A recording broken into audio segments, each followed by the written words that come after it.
High বন্ধুরা, এই মুহূর্তে আমি রয়েছি সেকেন্দ্রাবাদ ইস্ট মেট্রো স্টেশন। এই যে রোডটি দেখতে পাচ্ছেন, এটি হচ্ছে সেকেন্দ্রাবাদ রেলওয়ে যাওয়ার রোড, যেটি কিনা 100 মিটার দূরত্বে রয়েছে। সেকেন্দ্রাবাদ ইস্ট মেট্রো স্টেশন থেকে আমাদের রেলওয়ে স্টেশন অনলি 100 মিটার দূরত্বে রয়েছে।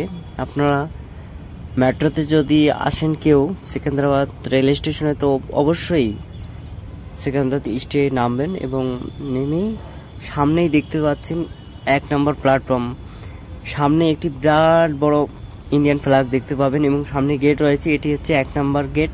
এবং সামনে যে দেখতে পাচ্ছেন অনেক লোক দাঁড়িয়ে রয়েছে, এইগুলো হচ্ছে টিকিট কাউন্টার। এই দিকটা হচ্ছে 4 নম্বর প্ল্যাটফর্ম, 4 নম্বর কাউন্টার। এবং দেখতেই পাচ্ছেন গেটটি কত সুন্দর করে সাজিয়েছে, 1 নম্বর গেট। এবং এগুলো প্যাসেঞ্জার সবই যাবে। এবং 2 নম্বর গেট, আপনারা চাইলে 1 নম্বর এবং 2 নম্বর গেট দিয়ে প্রবেশ করতে পারেন রেলওয়ে স্টেশনে। তো এই যে গেটটি দেখতে পাচ্ছেন, এটি হচ্ছে 2 নম্বর গেট।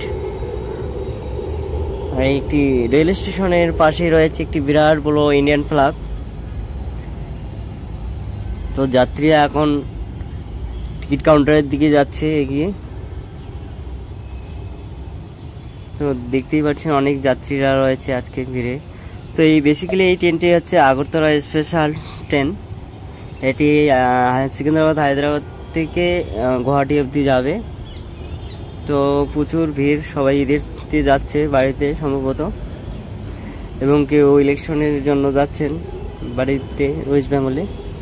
তো আশা করি ভিডিওটি ভালো লেগেছে আপনাদের। তো ভিডিওটি ভালো লাগলে লাইক কমেন্ট শেয়ার করে জানাবেন, অবশ্যই বেল আইকন